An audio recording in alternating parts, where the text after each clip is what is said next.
Break के बाद आपका स्वागत है। आप देख रहे हैं महासंग्राम का महाकवरेज और हम लगातार आपको मध्य प्रदेश से परिणामों की पल पल की खबर दे रहे हैं। 400 से ज़्यादा हमारे संवाददाताओं की टीम चप्पे चप्पे पर तैनात है और वो लगातार आपको खबरें दे रही है, लगातार आपको रुझान बता रही है, ट्रेंड्स बता रही है।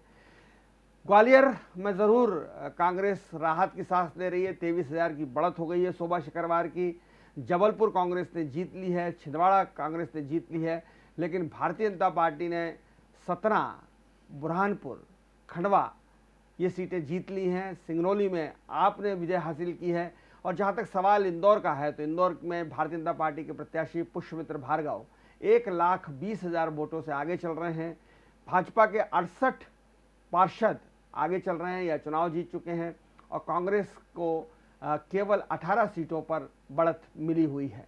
तो कुल मिलाकर महासंग्राम में महाविजय की ओर बढ़ रही है भारतीय जनता पार्टी। नगर पालिका परिषदों की अगर हम बात करें, 36 नगर पालिका परिषदों की बात करें या 86 नगर पंचायतों की, नगर परिषदों की बात करें तो वहाँ भी भारतीय जनता पार्टी का दबदबा दिखाई दे रहा है। सीहोर, विदिशा, अशोकनगर, गुना, खंडवा सभी जगह पर भारतीय जनता पार्टी के प्रत्याशी बढ़त बनाए हुए हैं। उमरिया में कांग्रेस बढ़त बनाई हुई है और कुल मिलाकर भारतीय जनता पार्टी ने एक बार फिर से प्रदेश में अपनी लहर का एहसास कराया है, अपने वजूद का एहसास कराया और ये बता दिया है कि शिवराज सिंह की लोकप्रियता इस वक्त भी कायम है, बरकरार है और अब वो इस मुकाम पर आ चुके हैं जहां 2023 को लेकर वो मुतमईन हो सकते हैं, संतुष्ट हो सकते हैं कि भाजपा को किसी तरह का कोई खतरा फिलहाल 2023 के चुनाव में दिखाई नहीं दे रहा है। नए मेहमान मेरे साथ जुड़ चुके हैं। राजेश अग्रवाल भारतीय जनता पार्टी के प्रवक्ता हैं, बुद्धिजीवी प्रकोष्ठ से हैं और भारतीय जनता पार्टी की जो लेखन होता है, जो रीति नीति होती है, उसको जनता तक, मतदाताओं तक मुद्दों को पहुंचाने का काम पर्दे के पीछे रहकर राजेश अग्रवाल जी करते हैं। सामाजिक कार्यकर्ता, आंदोलनकारी किशोर कोडवानी जी हमारे साथ मौजूद हैं। राजनीति से सीधा कोई उनका संबंध नहीं है, लेकिन इंदौर के जनमानस को, इंदौर की जनता को जगाने का काम करते हैं, उद्वेलित और आंदोलित करते रहते हैं। आप दोनों का बहुत स्वागत है। किशोर भाई, सीधा राजनीति से आपका कोई संबंध नहीं है, लेकिन इंदौर की राजनीति को आपने बहुत नज़दीक से देखा है और अगर मैं बात करूं तो 1956 या 60 से आप 52 से आप इंदौर की राजनीति को जानते हैं। एक टिप्पणी में इंदौर की राजनीति पर आपसे जानना चाहूँगा कि क्या इस राजनीति की इंदौर की मिट्टी में क्या खास बात है? जब मेरे पिताश्री भीलवाड़ा से इंदौर शिफ्ट हुए थे 52 में और इंदौर में आके जनसंघ की स्थापना की थी, तब से मैं राजनीति को देखता आ रहा हूँ। मुझे कभी भी इंदौर की राजनीति में संदर्भों में देखें, आंकड़ों में देखें तो ये कांग्रेस की माटी का रहा ही नहीं। या तो इंटक का कब्जा रहा, कम्युनिस्टों का रहा, कुछ टाइम इंटक भी तो कांग्रेस की अंग था, लेकिन वो सीधा कांग्रेस नहीं थी। कई बार उनमें भी मतभेद चलते थे और या कभी सोशलिस्टों का समय रहा इंदौर में। और ये जब दल टूटते गए तो जनसंघ धीरे धीरे पावरफुल होती गई। 71 का वो चुनाव मुझे याद है जब पिताजी ने आखिरी बार पूरी रणनीति संभाली थी जनसंघ की। सेठी जी और दाजी साहब और सत्यवान सिंघल, ये 3 लोग चुनाव लड़े थे। एक का post office Yashwant road city post office के वहाँ एक की सभा थी, एक राजवाड़ा पे, एक सुभाष चौक में, और तीनों के जुलूस थे। वो मैंने अंतिम राजनीति का पिताजी की मौजूदगी में जो राजनीतिक दृश्य देखा था, उस वक्त भी लगा था कि बीजेपी जनसंघ जीत जाएगी। उस वक्त जनसंघ नाम था, लेकिन उस वक्त भी हार गए थे, त्रिकोणीय संघर्ष में हार गए थे। तो राजनीतिक दृष्टिकोण से इंदौर नगर निगम में अपन देखें तो नहीं, पर सेठी जी तो लंबे समय तक, आप कह रहे हैं इंदौर की मिट्टी में कांग्रेस नहीं, लेकिन सेठी जी तो लंबे समय तक बाहर से आए, वो उज्जैन के हैं, बेसिक इंदौर के नहीं है। पर और उसका दुष्परिणाम है कि इंदौर राजनीति का गढ़ होने के बाद इतने बड़े लीडर देने वाला शहर, आज तक मुख्यमंत्री इंदौर नहीं बना पाया। कितने भी हम शीर्ष के नेता जिन पे भी हाथ रखे, दामाद को बना दिया श्यामाचरण शुक्ल को, दामाद थे इंदौर के, वो बन गए। तो सेठी भी जमाई था, वो भी जमाई था हमारा। हाँ, वो भी उनका मूल शहर उज्जैन, हाँ, इंदौर में ब्याह हुए थे। तो मूलतः इंदौर का मुख्यमंत्री हम आज तक मध्य प्रदेश में नहीं बना पाए। ये हमारी नेतृत्व की मुझे खाली कमी हमेशा। राजेश अग्रवाल जी, जो आज के नतीजे हैं मध्य प्रदेश में जिस तरह से आ रहे हैं, 2023 में आप क्या देख रहे हैं इन नतीजों के संदर्भ में? मुझे ऐसा लगता है बीजेपी के लिए एक बहुत बड़ा एक सबक है कि हमको अगर 2023 में, मेरा ऐसा मानना है ईमानदारी से, कि अगर पार्टी इस सारे चुनाव का विश्लेषण करके और क्या बेहतर करने की ज़रूरत है करेगी, तो 50 विधायक और अतिरिक्त जिता के आ सकती है। ये मानना है मेरा। जो हम पिछली बार जब 2019 में चुनाव हारे, पिछला चुनाव जो हारे, जिसमें कमलनाथ ने झूठे वायदों के ऊपर सरकार बनाई, 109 सीट आई थी कमलनाथ की और 104 सीट आपकी थी। हाँ, पर उसके बावजूद भी हमारे वोट ज़्यादा थे, 50,000 वोट, 50,000 वोट हमारे ज़्यादा थे। और कांग्रेस की उन्होंने 2 लाख के किसान कर्ज माफ़ी के नाम पे लोगों को भरमा के और सरकार तो बना ली, लेकिन एक भी किसान का वो कर्ज माफ़ नहीं किया 2 लाख का। ऐसी स्थिति में भाजपा को, मेरा ऐसा मानना है भाजपा ने उस समय भी कुछ गलती की, नहीं तो उनके झूठे प्रलोभन के बावजूद भी हम 100% जीते। और उसमें हमारे गलती क्या रही कि हमारी जो उपलब्धियाँ थी वो हमने मतदाता तक नहीं पहुँचाई, और यह हमें उस समय भी नुकसान हुआ। और जिस तरीके से उसके बाद लोकसभा का चुनाव हुआ, तो मोदी जी की सरकार की जो उपलब्धियाँ थी वो जनता तक पहुँची, तो वही इंदौर में 5.5 लाख वोटों से जीते इंदौर के सांसद। मेरा ऐसा मानना है कि यह हमारे लिए एक तरह की एक क्लास है कि इस परिणाम से हम कैसे सबक लें। कि देखिए, पहली बात तो ये, मैं सबसे पहले बधाई दूंगा कांग्रेसियों को कि संजय शुक्ला की बात ये चल रही थी कि वो चुनाव जीत सकते हैं। अब इलियाबाई के शहर में ऐसी बात क्यों आनी चाहिए?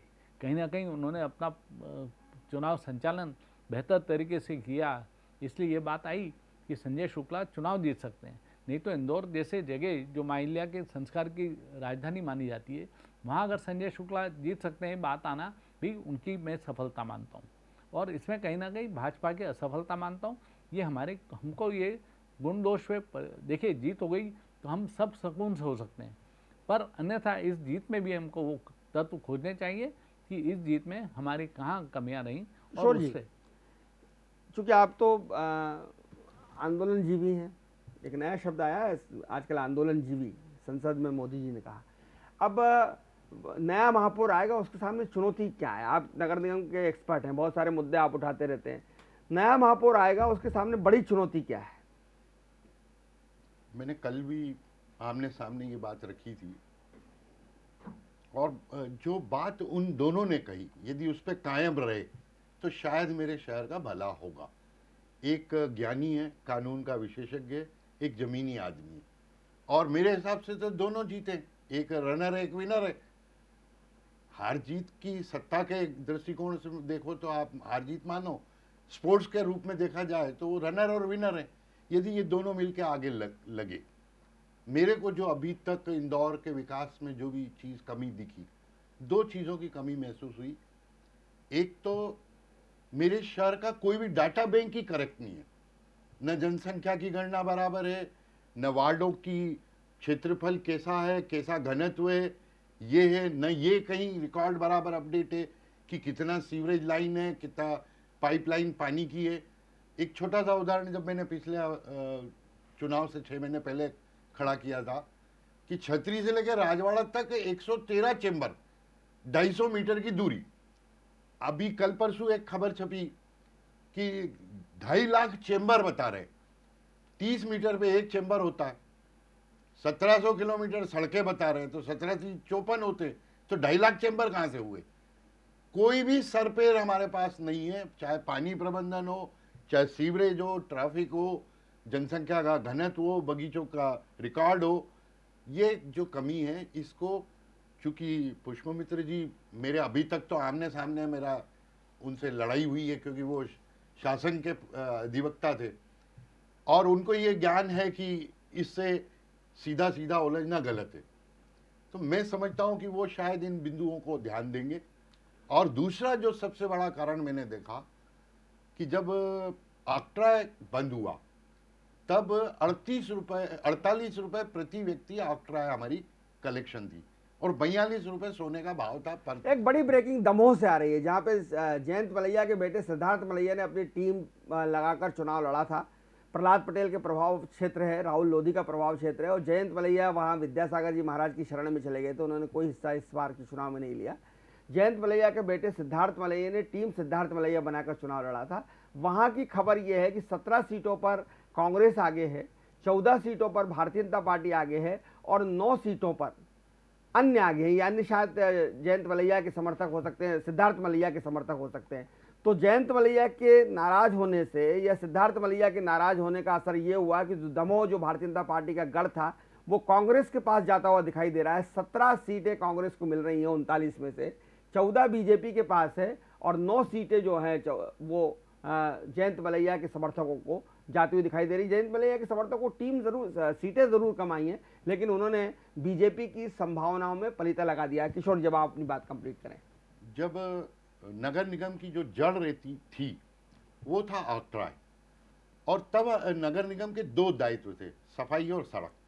धीरे धीरे राज्य सरकार और केंद्र सरकार ने निगम के 8 दायित्व निर्धारित कर दिए संवैधानिक रूप से, और 4 या 5 ऐसे विषय हैं जैसे शिक्षा है, चिकित्सा है, फायर ब्रिगेड है, ये राज्य सरकार ने भी सौंप दिए। लेकिन इनके राजस्व का जो कर हिस्सा था, जिनकी जिम्मेदारी थी, तो जिम्मेदारी के साथ कर हिस्सा भी देना चाहिए था।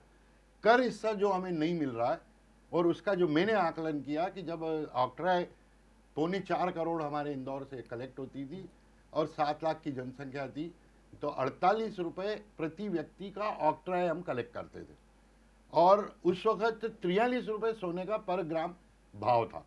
इस ईमान से आज 50,000 रुपये प्रति व्यक्ति के मान से 30 लाख का हमें यह क्षतिपूर्ति मिलना चाहिए। जहाँ तक कर हमारे ऊपर सौंपने का सवाल है, भारत सरकार ने जो 1800 रुपये इन 8 सेवाओं के रखरखाव का खर्च निर्धारित किया, इसके अगेंस्ट में 2600 रुपये प्रति व्यक्ति कर दे रहा हूँ।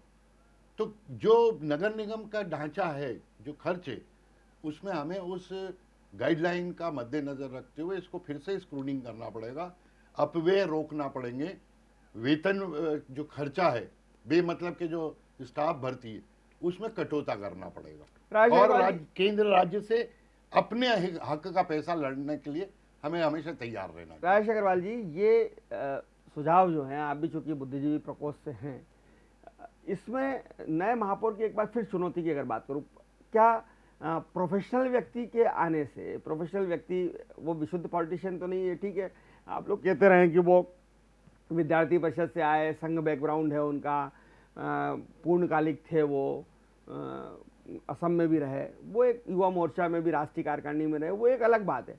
लेकिन एक प्रोफेशनल आदमी जो बहुत सीधे राजनीति में इन्वॉल्व नहीं है, उसके आने से कुछ परिवर्तन कार्यशैली में, कार्य परिस्थितियों में, नगर निगम में कुछ परिवर्तन दिखेगा? मेरा तो स्पष्ट मानना है कि बिल्कुल दिखेगा, और उसका कारण ये है कि अगर किसी भी व्यक्ति की नीति और नियत साफ है तो ही कैन परफॉर्म नाइसली। अच्छा, पिछली परिषद में आज जैसे माननीय गौड़ जी ने भी काम किया, मैं उसको भी गलत नहीं मानता। जिस तरीके से उन्होंने आज इंदौर को विश्व में नाम कमाया, और उसी तरीके से अगर ये उनको पुष्यमित्री जी को ये उनको अभी उनको मिला है, अब इसके आगे कहाँ तक ले जा सकता है?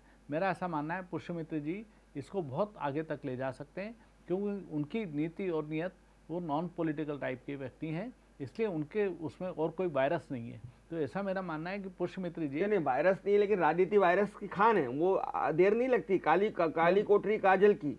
नहीं, ये मैं मानता हूँ। मैं जो मान रहा हूँ, वो जिस तरह से अभी तक शासन मतलब प्रशासनिक तंत्र का पक्ष रखते आए, तो उनका माइंडसेट जो है वो फाइल वाले सिस्टम में, वो माइंडसेट जो अधिकारी के वो सुन लो, हाँ, वो उसी को रिप्रेजेंट करो और उसी को एक्सप्लेन करो, और यही उनका रोल रहा था। और मुझे ये डर है कि ये मानसिकता से वो यदि बाहर नहीं आए तो वो पार्टी को भी ले डूबेंगे, शहर को भी ले डूबेंगे। देखिए, मेरा ऐसा मानना है कि वो चूँकि नॉन पॉलिटिकल हैं, और आप देखिए कि इंदौर में ऐसे बहुत अच्छे लोग हैं जिनसे सलाह मिलती है लोगों को, और वो अगर उन्होंने खुले दिमाग से बात की, देखिए आप बात समझिए कि IAS अधिकारी है, वो मेडिकल फील्ड का भी PS बनता है और वो इंजीनियरिंग फील्ड का भी PS बनता है, और उसके लिए बात ये कहते हैं कि वो अनबायस्ड होता है।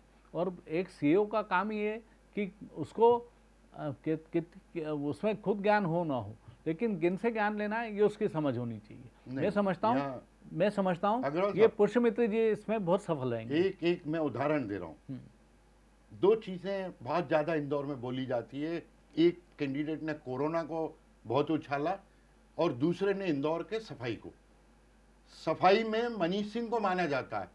यह आप भूलो मत कि इसी न्यायालय ने उनको 3 दिन जब खड़े रखा था तब उनको होश आया कि क्या करना कचरे में, और वो ये चुनौती लेके उज्जैन से इंदौर आए थे। मेरे से पहली मुलाकात में उनने एक ही शब्द कहा था कि मैं ये चुनौती लेके आया हूँ। तो कचरे और कोरोना कचरे में तो जो मैंने 5P प्रेजेंट किया था प्रोजेक्ट, उसको उनने फॉलो किया थोड़ा बहुत बदलाव करके। जरूरी नहीं है कि वो IAS है तो हर चीज का ज्ञाता होगा। कोरोना में हम पूरी तरह फेल हुए। मध्य प्रदेश की मैं तो इस बात को बिल्कुल नहीं मानता। कोरोना में सेकंड पूरी बात सुन लो आप। मध्य प्रदेश की 5% जनसंख्या इंदौर की, 19% कोरोना पेशेंट, वो खैर मैं और मुझे लगता है मेडिकल हब। नहीं किशोर जी, अपन एक विषयांतर हो आपने जाएगा। जो शब्द कहा कि वो सुनेंगे, मेरा- यदि वो उनका धरातल रहा। मैं चुनौतियों पे बात करना चाहता हूँ कि नए महापौर साहब में चुनौती है क्या? आप अब ये एक 3 इंच पानी गिरता है और शहर की सड़कें तालाब बन जाती हैं, घरों में पानी घुस जाता है, कारें बहने लगती हैं। इसका क्या इलाज है किशोर जी? देखिए, देखो 3 चीजें इसमें गलती की हमने। सबसे पहले JNURM में जो हमने प्रोजेक्ट बनाया था, शहर के नक्शे को 3 लाइन खींच दी, ईस्ट वेस्ट और सेंटर, और पाइपलाइन डाल दी। ढलान देखा नहीं, टोपो शीट उठाई नहीं, कंटूर में मिलाया नहीं। सेकंड स्टेप में हमने उसको नाला टेपिंग के लिए लगे तो नदी किनारे फिर पाइपलाइन डाली, उसका इससे तालमेल नहीं बैठा। फिर हमने उसको उठा के सीवरेज के साथ स्टॉर्म वाटर लाइन जोड़ दी। जो भ्रमित चीजें हैं, देखो मैं हो सकता है कि आपका खिलाफ बोलने वाला व्यक्ति हूं, मेरी खिलाफत को भी सुनोगे तो आपको 4 रास्ते आपको खुद समझ में आ जाएंगे। ये मानसिकता यदि महापौर ने सुनने की रखी तो वो दरवाजे निकालना शुरू कर दिए। मैंने अभी यही बात कही एक सवाल मेरा, ये चिंता का विषय तो है कि इतने सालों से भाजपा की सांसद, 20-22 साल से भाजपा की परिषद, लेकिन 2-3 इंच पानी में हमारी ये हालत हो जाती है। नहीं, ये गलत डायरेक्शन में काम हुआ है। मैं आपको एक बात फिर भी कहता हूं कि ये जो आपने कहा बात, जो नाला टेपिंग ये जो शुरू किया, क्योंकि देखिए इंदौर में एक बात है कि इंदौर के पूरे शहर से नाला बह रहा है, तो हमारे लिए बहुत आसान है कि वो पानी जो भर रहा है वो हम उस तक पहुंचा दें।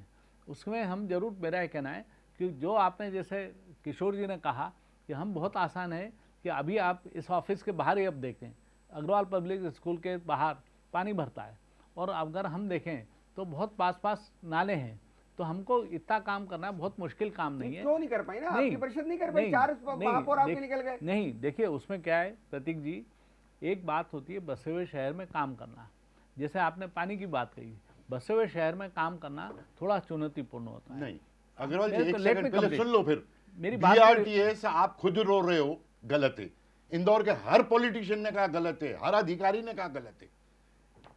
आप राजीव गांधी प्रतिमा से चलो, एक नदी, नौलखा पे दूसरी नदी, ये आपका पलासिया चौराहे पे एक नदी, उसके आगे चलो तो आप LIG पे एक नदी, इसके आगे चलो तो रसोमा पे एक नदी, इसके आगे शालीमार पे चलो तो एक नदी। अब इस पूरे BRTS ट्रैक की पाइपलाइन यहां से उठा के कभी खेड़ी ले गए। इतनी अकल नहीं कि नहीं, मैं इस बात से अरे सहमत मैं हूं। तो आपको डॉक्यूमेंट दे दूंगा। नहीं, आपकी बात मैं बिना डॉक्यूमेंट और तर्क के बात नहीं करता। नहीं, मैं आपको दूसरी बात अब कह रहा ये हूं। यदि नदी किनारे पे इनको स्टॉर्म वाटर लाइन को खोल देते तो पानी नहीं भरा था। और आज भी ये छोटा सा प्रयोग है कि इसकी स्टॉर्म वाटर लाइन को इतना लंबा ले जाने की जरूरत ही नहीं, क्योंकि इसकी टोपोशीट अप डाउन है।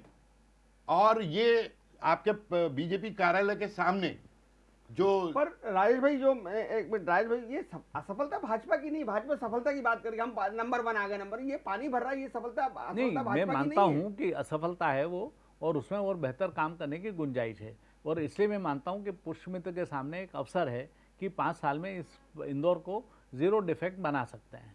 ये जो समस्या हैं जो आपने पानी की कही, मैं तो खुद इस बात को हमेशा हर जगह रेस करता रहा कि पलासिया थाने के सामने पानी भरता है और पीछे नाला बहता है।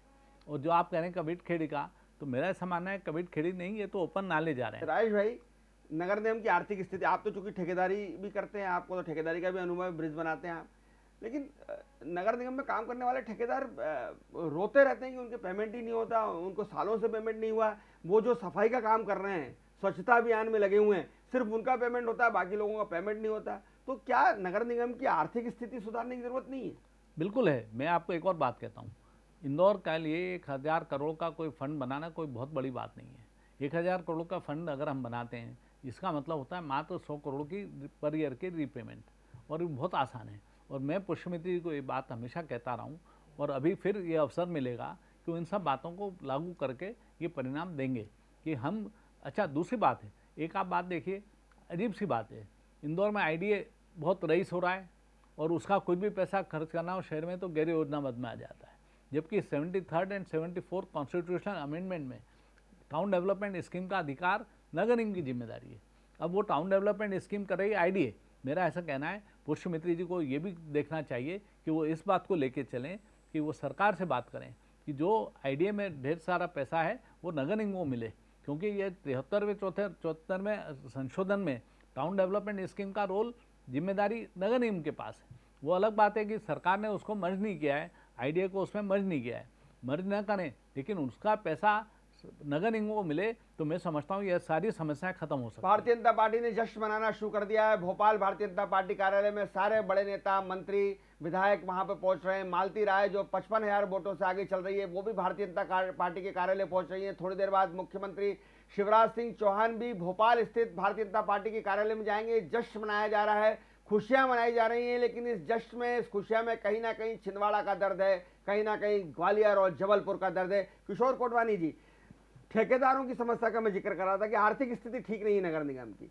इतना ज्यादा टैक्स हम लेते हैं, पानी महीने में 300 दिन नहीं आता, 3 दिन छोड़ के पानी आता है, लेकिन हम साल भर 365 दिन का पानी का बिल हम जनता से लेते हैं। सफाई, हम कचरा घर से लेते हैं, उसका हम सफाई टैक्स ले रहे हैं, सफाई ले रहे हैं हम। ये नगर निगम का काम है कि वो कचरा इकट्ठा करे। जो आप बात करते हैं कि अगर स्मार्ट सिटी के अंदर अगर मुझे नक्शा पास कराना हो 1000 स्क्वायर फीट में तो 10 लाख रुपए लग जाते हैं, जबकि वही नक्शा भोपाल जबलपुर में कुछ हजारों रुपए में पास हो जाता है। ये विसंगतियां हैं, इनका हल कैसे निकलेगा? बहुत सिंपल सी बात है। मैंने जो आपसे कहा कि भारत सरकार के आलूवालिया कमेटी ने केंद्र के शहरी विकास मंत्रालय ने गाइडलाइन बनाई, 1800 रुपए इन 8 व्यवस्थाओं पे खर्च। ये हमको उस गाइडलाइन का अध्ययन करना चाहिए और हमारे निगम के ओवर हेड जो है उसको रोकना चाहिए। पैसे की कमी नहीं है, आज भी 700-750 करोड़ रुपया निगम को इंदौर के लोग देते हैं, 750 करोड़ रुपया केंद्र राज्य से अनुदान मिलता है। सब सफाई भी कर देते हैं ना हम खर्च, नहीं, बाकी काम कहाँ हो रहे हैं? आप सफाई में आश्चर्य करोगे, 5.5 गुना खर्चा कर रहे हैं हम। 600 करोड़ की आमदनी का सब्जेक्ट है वो मेरे 5,500 कचरा बीनने वालों की जो कमाई थी, वो जो कबाड़ियों की कमाई थी, कहां गई? कोई पूछने वाला नहीं इनके। जो गैस की बात कर रहे हैं, वो गैस 600 करोड़ रुपए की है, और आपको मैं उदाहरण दे दूंगा, इंदौर के अंदर चलते हुए प्रोजेक्ट दिखा दूंगा। कोई सरपेर नहीं है हमारे पास, और यही तभी तो नगर निगम कंगाल बना हुआ है। हाँ, पैसे की कमी नहीं है, अव्यवस्था है, सदुपयोग। आप देखो कि वही रोड, मेरे सामने ये राजेश जी बैठे हैं, जब मधुकर वर्मा मेयर थे तो उल्लासनगर की मेयर आई थी सिंधी समाज की इंदौर, और चंदू माखीजा के घर हमने चाय पे बुलाया था। मेरे समाज में उल्लासनगर पे लोकगीत है, वहां बेटी नहीं देते थे हम कि सड़कें खराब है वहां की, और वो सीमेंट कंक्रीट की बन गई। यहां से फिर पूरी टीम लेके गए, जन सहयोग से ये प्रोजेक्ट वहां से आया। यानी आज 20 साल पुरानी घटना कह रहा हूं। आप मेरे को बांध सड़कें, जिसको बाद में बांध नहीं, जन सहयोग की सड़कें। आपके घर के सामने आपका रोड बना, मकान आपका पहले बना, आपकी छत सलामत है, रोड उखड़ गया। ये क्या मजाक है? कौन कंट्रोल करेगा? इंदौर में सड़कें सीमेंट की बन रही है, उस पर डांबर के ठिकड़े लग रहे, तो ये तय कर लें कि डांबर की सड़क सही या सीमेंट की। नहीं, देखिए बहुत सी चीजें हम मैं आपको एक बात कहता हूँ, ये बात आपने ठीक कही कि हमको, मैंने आपको जैसा कहा कि जैसे पुष्यमित्र भार्गव है, वो नीति और नियत के हिसाब से, जो आपने क्वालिटी की बात कही, मैंने इस बात से शंका नहीं की। मैं उसकी बात कर रहा हूँ, तो वो आए नहीं, वो तो चार्ज ही नहीं लिया उन्होंने। मैं तो खाली दिखा रहा हूँ कि इन चीजों पे गौर बात करना। के ऊपर कह रहा हूँ, मैं भी उसी बात को कर कह रहा हूँ, आपकी बात को आगे बढ़ा रहा हूँ कि मेरा भी निश्चित मत है कि जो हमारी क्वालिटी है वो बहुत इम्प्रूव होनी चाहिए। जो सड़क 50 साल चलनी चाहिए वो 5 साल में खराब नहीं होनी चाहिए। निश्चित ही ये अगर महापौर हमारे नीति और नियत साफ के साथ काम करेंगे तो आपको इसमें बहुत फर्क दिखेगा, और वही नगर निगम की आर्थिक स्थिति भी सुधारेगा कि हमको कोई काम बार बार क्यों करना पड़ता है। आपको याद है? नहीं, देखिए, मैं इनसे एक उदाहरण पूछूंगा, एक सेकंड, मैं सपना संगीता रोड का उदाहरण दे रहा हूं। एक मिनट, नहीं, ये शब्दों से मेरे को जंजाल से चिढ़े। नहीं, बात नीति नियति, मतलब बाकी चोर थे 4 महापौर, नहीं यानी ये नियत के साथ आएंगे, वो गलत थे। आपकी नहीं, ये गलत थोड़ी कह रहे हैं। ये कहाँ मैं कह क्या रहे कहा, नियति नीति नीति इनकी नियत और नियत साफ अगर है। साफ रही तो मतलब वो चोर थे। नहीं, मैंने क्या आपको मतलब इसका? अरे आप गलतियां स्वीकार करना सीखो, तभी आप सफल होगे। वरना इस देश की इंदिरा गांधी को जिसने हमने दुर्गा माना था, उसको 4 साल बाद धूल चटा दी थी। ऐसा नहीं हो कि कल आपको धूल चटा दे देश। एक लिमिट के बाद फूटेगा ये लावा। देखिए, आप ये सफलता को हजम करने के साथ साथ आपने शुरू में जो कहा था कि इसमें जो छोटी मोटी गलती हुई है उसको समझे, उसी तरीके तो से राजेश जी तो कह ही रहे हैं। वही तो मैं- इसमें भी यही अभी दृष्टिकोण रखो। अभी आपने कहा मुझे उसी मैं बात को, सपना संगीता का उदाहरण दे रहा हूं आपको। उस रोड पे पानी जाम होता था। अभी वो जो काम चला ये सीवरेज का, 2 मीटर की चौरस नाली थी, बहुत अच्छा समझेंगे ये, उसमें पाइप डाला। अब मेरे को बता दो कि 2 मीटर चौरस नाली में जो पाइप डाला, 33% तो उसका हिस्सा ऐसे ही खा गए हम, और गोल की मोटाई जो है वो अलग, तो आधा पानी निकलेगा। ये ऐसे छोटी छोटी बेवकूफियां जो की है उसको देखो, उन अधिकारियों को सजा दो। जब तक हम ये नहीं, रिश्वत खाने पे मैं नहीं बोलता हूं, खा गए ना आप, अरे रिजल्ट तो दे दो। आपकी उस गलती का पैसा भी लगे। सीवरेज पे सर जितना पैसा लगा है, आप पागल हो जाओगे अमाउंट देख देखिए के। मैं कोटवानी जी एक आपको मिनट। एक बात कहता हूँ, आप जो बात उसको कर रहे हैं, सजा मिलना चाहिए। एक मिनट, राजेश भाई की बात सुनिए, कोटवानी जी। राजेश मैंने आपको ये बात जो आप कह रहे हैं ना, मैं भी इस बात को समझता हूँ। मैंने आपको कहा यशवंत रोड हमारी कंक्रीट की रोड थी, कौन से जमाने में बनी थी और कब से तक चली, हम पैदा नहीं हुए तब से बनी तब है। से बनी थी और कब तक चली, हमने आखिरी तक देखी वो सड़क।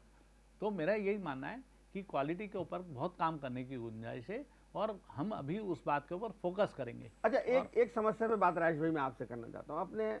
आपने नगर निगम की बहुत सारी टंकियां बनवा दी, मुख्यमंत्री से दो बार उद्घाटन करवा दिया, पानी तो आता ही नहीं उस टंकी में। अब मैं आप वही- नर्मदा के तृतीय अपने अपने आप जिस कॉलोनी में रहते हो, पालीवाल नगर और मनीषपुरी, जहाँ पे वो टंकी बनी हुई है, हैदराबाद की राम जी कंपनी को बना गई, राम के नगर। लेकिन पानी आता नहीं। ऐसी कई टंकियां खाली पड़ी हुई हैं। नर्मदा का तृतीय चरण आपका लिया है, बाईपास की कॉलोनियां प्यासी हैं, वहाँ पानी लोगों को टैंकर से खरीदना पड़ रहा है। आप किस विकास की बात नहीं, कर रहे हो? आप देखिए, स्वच्छता में नंबर 1 आकर नहीं सिर्फ प्रतीक इतराज जी, दे रहे हो, ये तो ठीक नहीं, नहीं मैं है। आपको दो बात कहता हूँ। मैं उमा शशि शर्मा जी को बधाई दूंगा, उन्होंने अपने कार्यकाल में नर्मदा का तृतीय चरण ले आई और पूरा कर दिया। किशोर जी को याद होगा, पहले चरण के लिए आंदोलन करना पड़ा था इंदौर को, आपको भी याद। एक मिनट मेरे को बात करने दीजिए, नहीं तो दूसरे बात के लिए होगी भी नहीं। दूसरे के लिए भी दूसरे के लिए भी आंदोलन आंदोलन करना पड़ा और तृतीय चरण हमको मालूम ही नहीं पड़ा कब शुरू हुआ और कब पूरा हो गया। तो उमा शशि शर्मा ने वो बहुत बेहतरीन काम किया। तो ये जो टंकियों की आप बात करें, टंकियाँ तो बन गई हैं, अब समस्या है केवल वितरण प्रणाली की। अच्छा, बसे हुए शहर में आप देखिए, उनके अभी जो इसका अपने महापौर का जो 4 पेज का अपना संकल्प उन्होंने जारी किया है, उसमें इस बात को स्ट्रेस किया उन्होंने कि हम वितरण प्रणाली को बेहतरीन बनाएंगे। जैसा आपने कहा कि पालीवाल नगर में भी टंकी है, लेकिन पानी नहीं पहुंच रहा है, क्योंकि वहाँ पर पाइपलाइन से पानी नहीं पहुँच पा रहा है और उसमें कनेक्शन ट्रांसफ़र नहीं हो रहा है। जैसे अभी रविंद्र नगर की टंकी से पानी जा रहा है, तो कनेक्शन अगर ट्रांसफ़र हो जाएंगे तो सब लोगों को पानी मिलेगा। और 2 दिन में पानी मिलता है, 1 दिन में, तो इसमें पानी की कमी नहीं है। केवल एक बात है कि पानी की पाइपलाइन का जो सिस्टम है, उसमें ये नहीं हो पा रहा है कि हम पर्याप्त पानी टंकियों को दे पाएँ।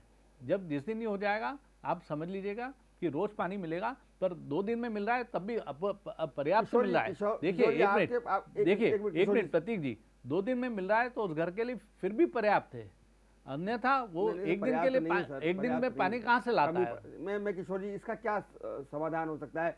पानी कम से कम रोज मिलना चाहिए। सन 1972 में आंदोलन किया, 76 में नर्मदा आई, 22 में बात कर रहे हैं, 50 साल लगभग हो गए।